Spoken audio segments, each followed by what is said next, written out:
Hola, bienvenidos a Ejercita la Paz de Física con tu profesor en línea de CPECH. Hoy te presentamos un ejercicio sobre elementos o componentes involucrados en la resistencia eléctrica de un conductor del eje electricidad. Un grupo de estudiantes realizó un experimento para investigar cuáles son los factores que afectan la resistencia eléctrica de un alambre.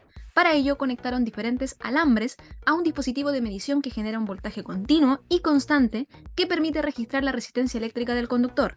Los datos se muestran en la siguiente tabla. Según los resultados presentados anteriormente, ¿cuál de las siguientes variables incide en la resistencia eléctrica del alambre? Para poder desarrollar este ejercicio, vamos a tener que reconocer las tres variables que siempre van a estar presentes en una investigación. La variable independiente, recuerda que es aquella que es controlada por el investigador. Por otro lado, la dependiente va a cambiar a medida que nosotros vayamos modificando la independiente, es decir, que es aquella que se mide en un experimento. Y finalmente, la variable controlada, que se mantiene fija o constante durante todo el desarrollo experimental. Si nos fijamos en la pregunta que dice ¿cuál de las siguientes variables incide en la resistencia eléctrica del alambre?, lo que me están pidiendo de forma implícita es reconocer cuál vendría siendo la variable independiente. Pues lo que estamos midiendo en este experimento, fíjate acá, registramos la resistencia eléctrica, es decir que la resistencia sería la variable dependiente y queremos buscar cuál de todas estas alternativas sería el factor independiente que va a alterar el valor de la resistencia. Para ello, tienes que recordar que en todo experimento solamente debemos tener una variable independiente y una dependiente. Todo lo demás tenemos que fijarlo y dejarlo como controlado. Acá podemos ver de forma directa que la temperatura vendría siendo una variable controlada, pues no cambia en ninguno de los intentos que realizamos, por ende inmediatamente descartamos la alternativa A. Por otro lado, tenemos que ver que la resistencia ya sabemos que es la variable dependiente, es decir que lo único que podríamos alterar de una u otra forma sería o la longitud o el área transversal. Una de estas sí o sí va a ser la variable independiente. Descartamos todo lo demás.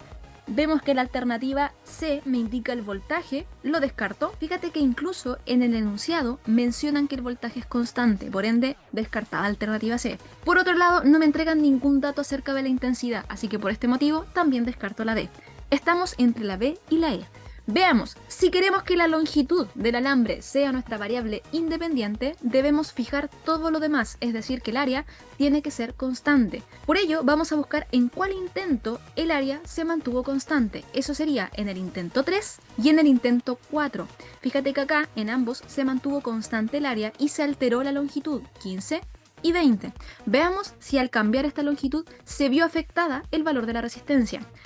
En ambos me dio 10, es decir que la resistencia no cambió a pesar de que yo modifiqué la longitud del alambre. Por ende, podemos decir que la longitud del alambre no es una variable independiente. Por otro lado, si queremos que el área sea nuestra variable independiente, debemos mantener fija la longitud del alambre. Eso ocurre en el intento 1 y en el intento 2. Acá modificamos el área de 10 a 15 y fíjate que la resistencia disminuyó de 16 a 12, es decir que al modificar el área, esto sí alteró el resultado de la resistencia.